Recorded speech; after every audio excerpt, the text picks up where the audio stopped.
Hey guys, welcome back to the channel. It's been a while since I've been in front of a camera, so I'm like slightly rusty, but we'll get through it.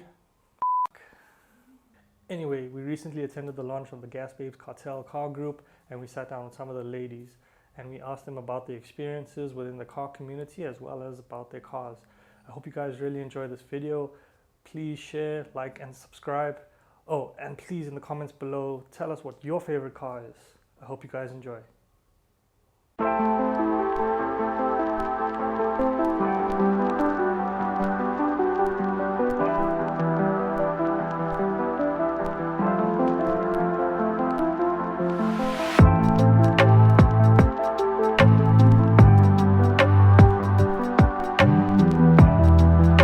name is Nikita. I drive a Toyota 86. I'm Farida Kaji and I drive a 04 Subaru WRX STI. Hey, my name is Kiara. I drive a 2019 GT86. So my name is Kylie and I drive a Nissan 350Z. My name is Rowena and I drive a Golf 7.5 GTI on air suspension. I have to add that part in.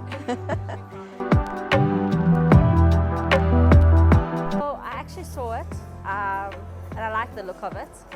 So I've always wanted it, and then I had to deal with my dad. If I get a distinction in comp mats at varsity, I'll get the car.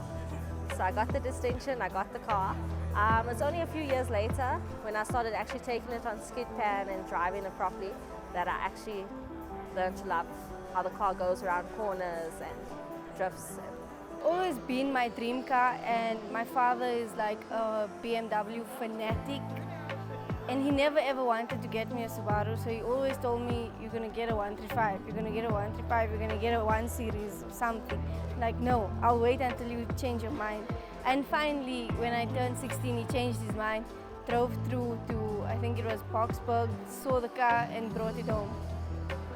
Oh goodness, I've always wanted a JDM type car. I don't know, the thing that made me the most hesitant was always the Ks on all the cars. You know, I didn't want something with such high mileage, so it made it really difficult looking for something that looked JDM, but still was pretty decent in age and Ks and everything. So basically just always wanted a Japanese kind of street looking car. That's kind of the whole thing.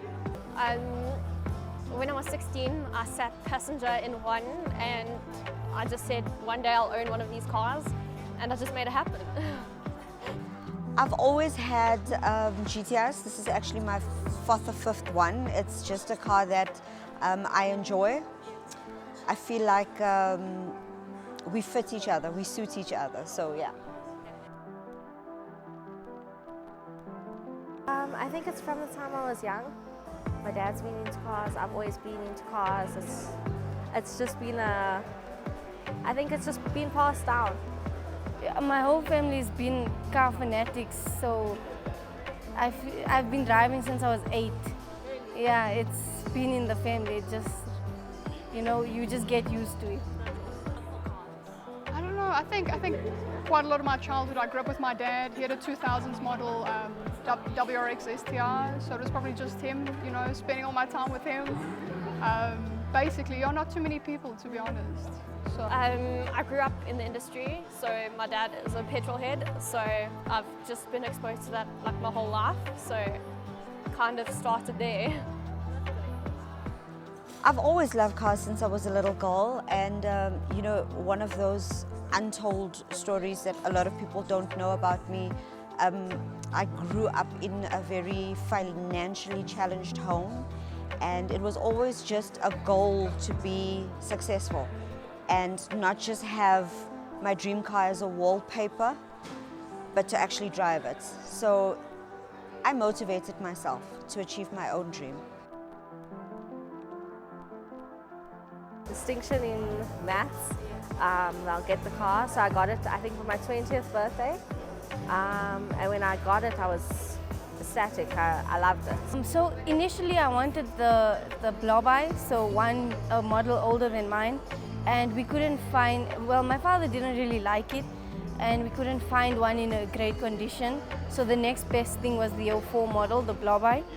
And yeah, so when we found the right one, he immediately got the cash, paid for the car and brought it home. wasn't a very long one. My dad ended up buying me a Suzuki Swift. Buying that, he said, you know, if you want anything else, you basically have to do it on your own. So that was basically the journey. It took me 2 years to find the one I wanted until now. It's been 4 months since I've had it. So yeah, it's basically, I don't think it's been a terribly long journey, but you know, definitely eventful. So yeah.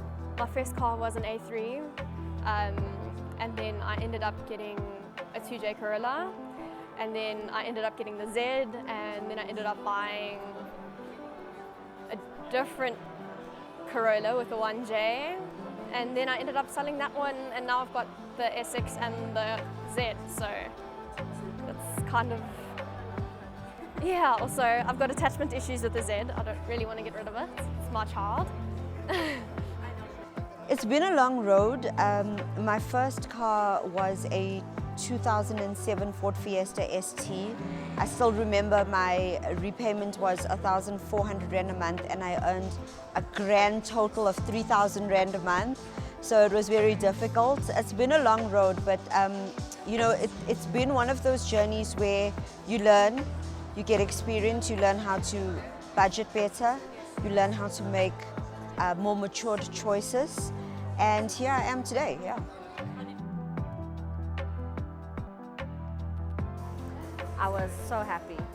Like, I loved the car. So, took a bit of learning to control it, but afterwards it was amazing. Ecstatic, but it was too slow. We had to do something. It was slow and there wasn't too many mods on the car, and I needed to do something. But he likes stock cars. So even though it would be my money, I have to always ask him, Daddy, can I do this? Daddy, can I get a bigger wing? Daddy, can I put side skirts? So everything I do, I have to run through either my brother or my father. Oh my goodness, so it was a waiting period before having, well, it was between having the 2J Corolla and obviously having the Z. So I had to wait a bit because I couldn't find one that I wanted. And then eventually when it did pop up, I had to wait for the paperwork issues to go through. And it took the longest, so that taught me patience. So, and then once it finally came through, I was the most happiest little human possible. It was surreal. It was surreal. It was always a car that I wanted, especially having air suspension in it. And, you know, sometimes I'm still shocked by myself that I made it and I did it.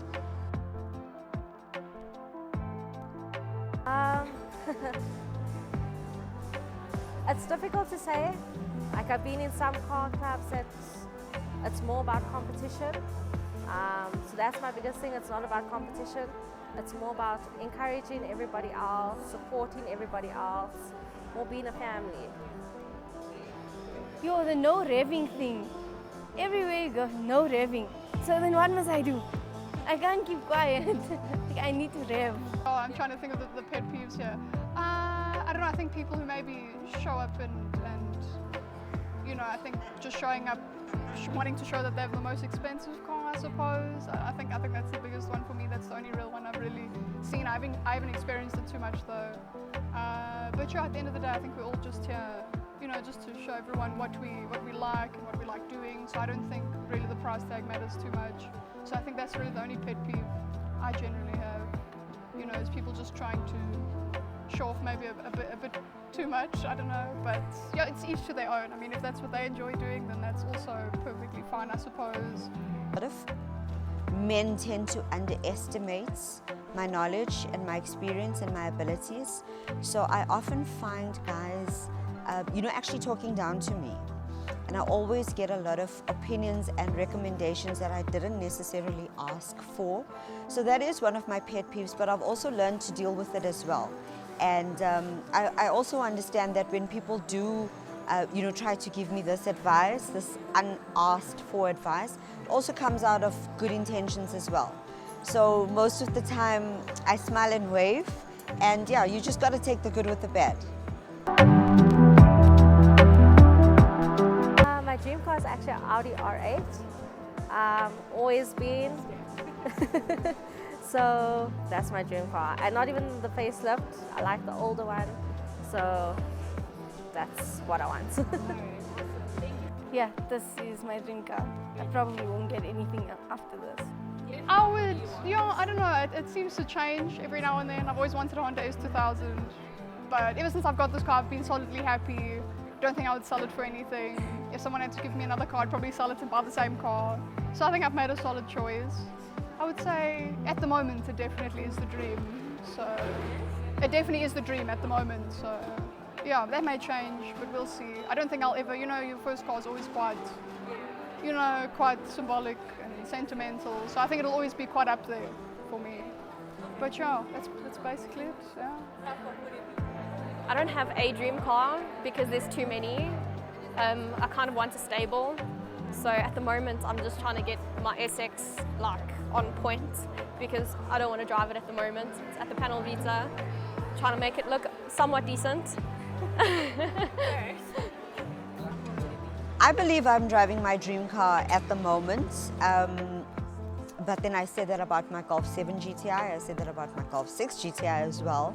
And that's also a good thing, because as people we must grow and we must improve and we must strive to achieve new levels and higher levels of success. So for now, I'm happy. But also being a car enthusiast, it's never enough. It's never fast enough, it's never low enough, it's never cool enough. I would say I'm happy for now, but yeah, let's see what happens in the future.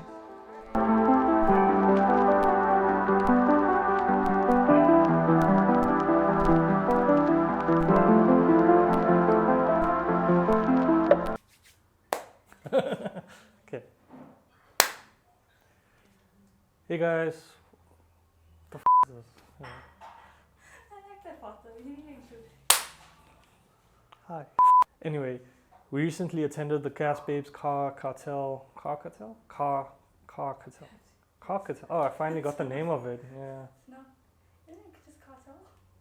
Cartel? Car Cartel. It's Cartel. I hope you guys enjoy. Too solid. What's wrong with it? No, it's fine. What's wrong? You were so on my job. What? What? No, it was just, you felt so soft Yeah. and accurate. It's fine. Alright.